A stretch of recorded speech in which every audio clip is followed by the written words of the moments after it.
हसदेव आए और हसदेव के संगठन के साथ मीटिंग हुई और उन्होंने ये तय किया कि हम कोई बैनर नहीं लगाएंगे, लेकिन हम हसदेव आना चाहते हैं। और लोगों ने कहा ठीक है, आप आइए। और हसदेव में आके राहुल गांधी ने जो कहा कि हम आदिवासियों की कीमत पे विकास नहीं चाहते और जो खनन के खिलाफ आपका संघर्ष है, संघर्ष में हम साथ खड़े हैं। 2018 में सत्ता परिवर्तन के बाद ये उम्मीद की जा रही थी कि हसदेव के लोगों का जो संघर्ष है वो संघर्ष एक मुकाम पे पहुंचेगा और हसदेव में खनन परियोजनाओं को रद्द किया जाएगा। और वो उम्मीद इसीलिए थी क्योंकि केंद्र में जो वर्तमान बीजेपी सरकार है उसने ग्राम सभाओं के प्रस्ताव के विरोध के बावजूद कोल ब्लॉकों के आवंटन किए। और छत्तीसगढ़ की जो रमन सरकार थी, आज जो हम भुगत रहे हैं, जो फर्जी प्रस्ताव का मामला है, वो उसी रमन सरकार के बीजेपी कार्यालय में किया गया, क्योंकि रमन सरकार कारपोरेट परस्ती में पूरी तरीके से डूबी हुई थी। और जो उम्मीद थी कि 2018 के बाद हसदेव को बचाने का काम एक मुकाम पे पहुंचेगा, दुखद रूप से कहना पड़ेगा कि हसदेव के साथ वर्तमान कांग्रेस सरकार ने भी वही किया जो पिछली रमन सरकार के द्वारा किया गया। 2018 में इनके पंचायतों के जो गांव के प्रस्ताव फर्जी बनाए गए, ग्राम सभाएं गांव में हुई और सहमति के समर्थन उदयपुर रेस्ट हाउस में लिखवाए गए। 18 तारीख को छत्तीसगढ़ में शपथ ग्रहण होता है 19 दिसंबर 2018 को, और 26 दिसंबर को हसदेव के साथी पहुंचते हैं मुख्यमंत्री जी से मिलने के लिए कि ये जो फर्जी ग्राम सभा प्रस्ताव हुए हैं इनकी निष्पक्ष जांच करवा दीजिए। 3.5 साल हो चुके हैं, 75 दिनों तक लोगों ने धरना किया, 300 किलोमीटर पैदल चले, लेकिन आज तक हसदेव की ग्राम सभाओं की निष्पक्ष जांच नहीं हुई। हरिहरपुर, फतेहपुर, साली के लोग यहाँ बैठे हैं। प्रशासन ने कहा, कल कलेक्टर ने बेशर्मी के साथ कहा कि हमने जांच कर ली है, कोई गैरकानूनी कार्य नहीं हुआ। यहाँ पे साथियों से मैं पूछना चाहता हूँ कि क्या ग्राम सभाओं की जांच के संबंध में किसी अधिकारी ने आपसे कोई बात की थी क्या? हाथ उठा के बताइए, क्या किया था? क्या एक अधिकारी नहीं आया? जो ग्राम सभा है जिनका फर्जीवाड़ा हुआ है, उन गांव के लोगों से आप बात नहीं करेंगे और आप कहेंगे कि हमने जांच कर ली है, तो सवाल वही है कि आप जांच करना ही नहीं चाहते क्योंकि आप अंततः अडानी के सामने बिके हुए हैं, आपकी नीयत खराब है और आप जनता के सामने नहीं है।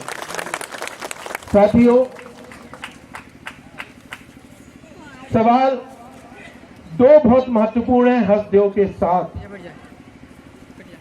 सवाल ये है कि हसदेव का पर्यावरणीय महत्वता का सवाल, कि हसदेव का विनाश नहीं होना चाहिए, ये बात हम नहीं कह रहे हैं, ये बात 2010 में केंद्र की सरकार ने कही। 2020 में इसी सरकार ने लेमलू-हाथी लिजर्ड प्रस्तावित किया और परसा ईस्ट को छोड़ के परसा केते एक्सटेंशन कोल ब्लॉक को लेमलू-हाथी में शामिल किया। उस लेमलू-हाथी लिजर्ड के लिए ग्राम सभाओं से प्रस्ताव हासिल किए गए। केते एक्सटेंशन परियोजना की 13 जून को जनसुनवाई होने वाली है। 19 जनवरी 2021 को केते एक्सटेंशन के खिलाफ छत्तीसगढ़ सरकार ने यह पत्र लिखा था कि हम भूमि अधिग्रहण का विरोध करते हैं। 2021 से आज 2022 हम खड़े हैं। जिन गांव को बचाने के लिए आपने प्रस्ताव लिए, जिस जंगल को आपने कहा कि ये हसदेव नदी का जलग्रहण क्षेत्र है, जिस जंगल के विनाश पे आपने कहा कि मानव हाथी संघर्ष बढ़ेगा, पिछले 1 वर्ष में ऐसा क्या घटनाक्रम हुआ कि आप उसी हसदेव के उन्हीं परसा कोल ब्लॉक के जंगलों को 5-5 जिले की फोर्स लगा के आप उजाड़ने का कार्य कर रहे हैं? ये साफ दिखाता है कि अंततः केंद्र और राज्य और राजस्थान सरकार के बीच में अडानी एक ऐसा व्यक्ति खड़ा हुआ है जो वो निर्देश करता है वही होता है। हमें लगता है कि सरकारें हमारी बात सुनेंगी, लेकिन सरकारें अंततः कॉर्पोरेट की बात कर रही हैं। तो बार बार जो हम सवाल कहते हैं कि जो पर्यावरणीय चिंताओं को दरकिनार करके आप हसदेव में खनन को आगे बढ़ा रहे हैं, जो यहाँ के आदिवासी, और जब भी मैं आदिवासी की बात करता हूँ याद रखिए 5वीं अनुसूची में आदिवासी और गैर आदिवासी दोनों के अधिकार हैं। और यहाँ की ग्राम सभाओं के संवैधानिक विरोध के बावजूद भी आपने हसदेव में खनन परियोजना को आगे बढ़ाया। तो हसदेव एक ऐसी जगह है जहां संवैधानिक अधिकारों की धज्जियां उड़ाई गई, जहां पर्यावरणीय चिंताओं को दरकिनार किया गया, जहां राज्य और केंद्र सरकार ने अपने ही निर्णयों से पीछे हटते हुए खनन की प्रक्रिया को आगे बढ़ाया है। क्या ऐसी जगह पे ऐसे विधि विरुद्ध गैर कानूनी पर्यावरण के विनाशकारी खनन परियोजना के खिलाफ लड़ना क्या राजनीति करना है? ये मैं आपसे सवाल पूछता हूं, क्योंकि कल मुख्यमंत्री जी ने कहा कि हसदेव को बचाने की जो लोग लड़ाई कर रहे हैं वो राजनीति कर रहे हैं। तो मैं ये कहना चाहता हूं, हमने कल भी इस बात को कहा कि यदि हसदेव को बचाने की लड़ाई यदि राजनीति है, तो हमें लगता है कि हमारी राजनीति आपकी पूंजीवादी राजनीति से ज्यादा अच्छी है, क्योंकि हम जनपक्षीय राजनीति करते हैं और किसी का कोई संकोच नहीं होना चाहिए इस चीज को बोलने में कि राजनीति गलत बात है। हम पार्टीगत राजनीति नहीं करते, लेकिन लोगों के जीवन बचाने की बात यदि है तो वो राजनीति जरूर करते हैं। साथियों, मुझे लगता है कि हसदेव की जो लड़ाई है, कल कांकेर शहर के अंदर जो मुख्यमंत्री ने जो बयान दिया है, आपको समझना चाहिए कि वो बयान बहुत ही बौखलाहट और झल्लाहट का बयान है। दरअसल इनको ये लग रहा था कि हसदेव क्या है, चंद गांव की लड़ाई हम आसानी से फोर्स लगा के बुलडोज करके खत्म कर देंगे, लेकिन हसदेव की लड़ाई पूरे छत्तीसगढ़ की, पूरे देश की और अंतर्राष्ट्रीय स्तर की लड़ाई बन चुकी है। और अब इनको ये समझ में आ रहा है कि हम हसदेव के जंगलों का विनाश ऐसे नहीं कर पाएंगे, और विनाश नहीं कर पाएंगे तो उसकी ये जो झल्लाहट है, वो कल वो झल्लाहट मुख्यमंत्री जी के बयान से सामने झलक रही थी। और इसीलिए कल के बयान से हमारी उम्मीद ज्यादा बढ़ गई कि हम जीतेंगे, निश्चित जीतेंगे।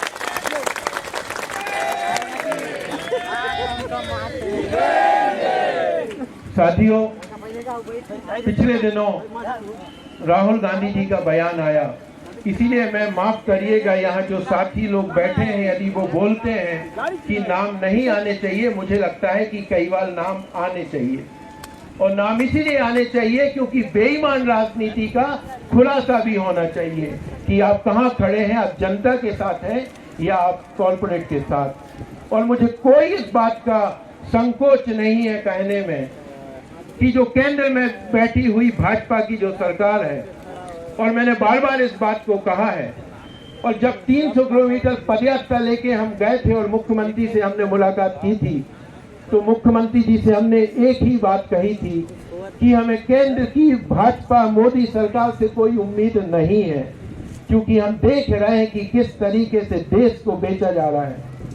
हमें आपसे उम्मीद है, इसीलिए हम 300 किलोमीटर पैदल चल के आए हैं, लेकिन आप भी उस उम्मीद के विपरीत जब काम करेंगे तो इस देश की जनता जो है, जो आपको सत्ता पे ला सकती है, वो सत्ता से उतारने का काम भी कर सकती है। और प्रकाश भाई ने जो बयान दिया था, मुझे लगता है वो महत्वपूर्ण बयान है कि वोट किसको, जो हसदेव की बात करेगा उसको। और मुझे लगता है कि कल की झल्लाहट का यह भी कारण है कि ये बात आज हसदेव की जन जन तक पहुंच चुकी है। और मैं गर्व के साथ इस बात को कहूंगा कि पिछले छत्तीसगढ़ राज्य निर्माण के 22 वर्षों के अंदर हसदेव एक ऐसा आंदोलन बना है जो पूरे प्रदेश व्यापी आंदोलन हुआ है। इसके पहले आपने कभी सुना है कि सरगुजा या बस्तर के या किसी भी मुद्दे पे छत्तीसगढ़ के एक एक ब्लॉक में आंदोलन हुआ हो? हसदेव में धरना चल रहा है, लेकिन 1 महीने से बिलासपुर शहर में धरना चल रहा है। हसदेव की बात के लिए शायद 5000 लोगों की रैली हम यहाँ नहीं कर पाएंगे, लेकिन बिलासपुर शहर में 5000 लोगों की रैली हुई। उस ऐतिहासिक रैली को शायद आप लोग नहीं देखे होंगे।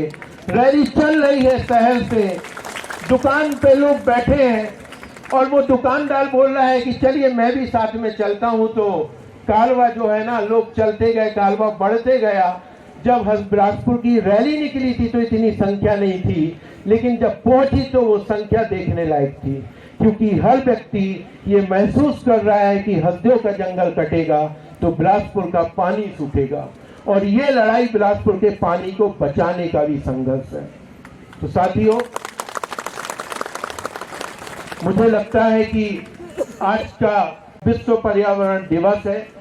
हसदेव के अंदर 2013 से हम लोग हर वर्ष विश्व पर्यावरण दिवस मनाते रहे हैं, लेकिन 2022 का जो विश्व पर्यावरण दिवस है ये ऐतिहासिक दिवस है, और ये ऐतिहासिक दिवस आज का दिन हसदेव के संघर्ष और उसकी जीत का एक सबसे महत्वपूर्ण दिन होगा, ये मुझे पूरा भरोसा है।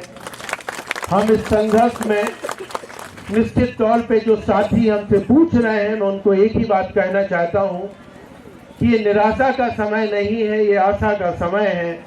हमने कभी नहीं सोचा था कि हसदेव के गांव के साथ आज इतना व्यापक जनसमूह होगा। ये जनसमूह आज इतना है, आने वाले दिनों में और आगे बढ़ेगा, और निश्चित तौर पे हसदेव की लड़ाई अब छत्तीसगढ़ लड़ रहा है, सिर्फ हसदेव के लोग नहीं। और जब एक लड़ाई को प्रदेश अपनी लड़ाई बना लेता है, उस समय उस लड़ाई के हारने की संभावनाएं खत्म हो जाती हैं। तो निश्चित तौर पे हसदेव के संघर्ष को हम जीतेंगे। कौन क्या बयान दे रहा है उनको नजरअंदाज करिए। अडानी कंपनी के द्वारा पिछले 2 महीनों से लगातार फर्जी अकाउंट बनाया जा रहा है। हसदेव के आंदोलन के खिलाफ एक माहौल को बनाने की कोशिश है। वीडियो बनाए जा रहे हैं, आंदोलन को कई तरीके से बदनाम करने की कोशिश है। मैं ये कहता हूँ साथियों से बार बार कि उससे घबराने की जरूरत नहीं है, क्योंकि जिस अडानी कंपनी को 1 एकड़ जमीन के नीचे 80 करोड़ का कोयला निकालना है, और 80 करोड़ के उस कोयले में आप समझ लीजिए कि प्रति टन कोल इंडिया कोयला निकाल के जो बेच रहा है, उससे 400 रुपए अतिरिक्त मुनाफा जिस कंपनी को कमाना है। जिस कंपनी को 100 मिलियन टन कोयला निकालेगा तो 30 मिलियन टन खुद बेचना है गैर कानूनी रूप से, और 30 मिलियन टन के बजाय 50 मिलियन टन बेच रहा है। और इसीलिए इस खदान का कोयला खत्म हो गया, ऐसा कहा जा रहा है। 137 मिलियन टन कोयला निकलना था, निकला है 82 मिलियन टन। तो जो बाकी का कोयला कहाँ गया है ये कोई नहीं पूछना चाह रहा, ना राजस्थान, ना छत्तीसगढ़, ना केंद्र, क्योंकि ये सारे लोग मिले हुए हैं। क्योंकि जो 58 मिलियन टन कोयला बिका है उसका पैसा सबके पास गया हुआ है। तो जो अडानी कंपनी हजारों करोड़ रुपए के मुनाफे कमाना चाहती है हसदेव की इस धरती को चीर के, वो चुप नहीं बैठेगी, हमारे खिलाफ हमले करेगी, और उन हमलों को सहने के लिए हम तैयार हैं, लेकिन अपनी जमीन नहीं छोड़ेंगे, अपना जंगल हम किसी भी कीमत पे नहीं छोड़ेंगे। इसी के साथ मेरे 2-3 सुझाव हैं। यदि सभी साथी बहुमत के साथ, कुछ नेता एक राय बोलते हैं, मैं ये बोलता हूं कि लोकतांत्रिक व्यवस्था में एक राय नहीं होती। एक परिवार में किसी मुद्दों पे पति पत्नी में भी भिन्नता होती है, लेकिन लोकतंत्र बहुमत के आधार पे चलता है कि ज्यादा लोग क्या कह रहे हैं, इस बात पे चलता है कि सही क्या है, गलत क्या है। इसीलिए हम ऐसे शब्दों को नहीं कहेंगे, हम कहेंगे कि ज्यादा लोग क्या सोचते हैं। 2 मेरे सुझाव हैं।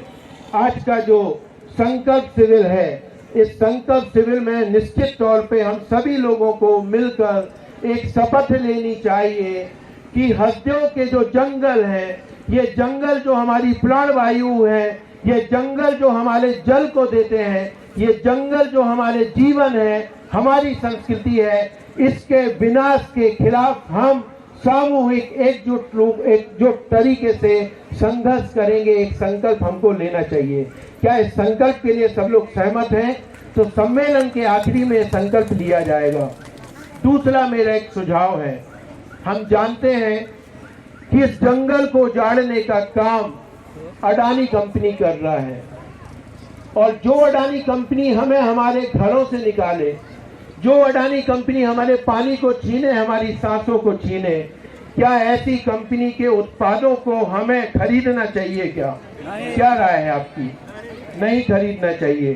तो मेरा एक सुझाव है कि दूसरा संकल्प हमें ये भी लेना चाहिए, आज हजारों लोगों की मौजूदगी में, कि हस्तियों को उजाड़ने वाले अडानी कंपनी के किसी भी उत्पाद को हम नहीं खरीदेंगे, हम उसका बहिष्कार करेंगे। और ये बात यहाँ से जाने के बाद एक एक गांव में, एक एक मोहल्ले में, गली में, शहरों में बताने की जरूरत है कि जो अडानी हस्तियों को जाड़ेगा, उस अडानी के उत्पादों का हम बहिष्कार करेंगे। यदि सहमत है तो सम्मेलन के आखिरी में दोनों संकल्प को हम लेंगे। जो लोग सहमत हैं वो हाथ उठा सकते हैं। ये लेना है पक्का? एक बार फिर से बोलिए, लेना है ये संकल्प? लेना है। अडानी के उत्पादों का बहिष्कार करेंगे? ठीक है, तो आखिरी में इस संकल्प को लिया जाएगा। नारे के साथ अपनी बात को खत्म करते हैं। अडानी के मुनाफे के लिए हस्तियों का विनाश बंद करो, बंद करो, बंद करो। अडानी के मुनाफे के लिए हस्तियों का विनाश नहीं चलेगा, नहीं चलेगा, नहीं चलेगा। हस्तियों अरण्य के जंगलों का विनाश नहीं चलेगा, नहीं चलेगा, नहीं चलेगा। हस्तियों के आदिवासियों का विस्थापन नहीं चलेगा, नहीं चलेगा, नहीं चलेगा। अभी तो ये अंगड़ाई है, आगे और लड़ाई है। अभी तो ये अंगड़ाई है, आगे और लड़ाई है। और अंत में लड़ेंगे जीतेंगे, लेकिन लड़ेंगे जीतेंगे की आवाज अडानी के कानों और मुख्यमंत्री भूपेश बघेल और प्रधानमंत्री के कानों तक जानी चाहिए कि नहीं? है ना? तो मुट्ठी बांध के ताकत के साथ लड़ेंगे।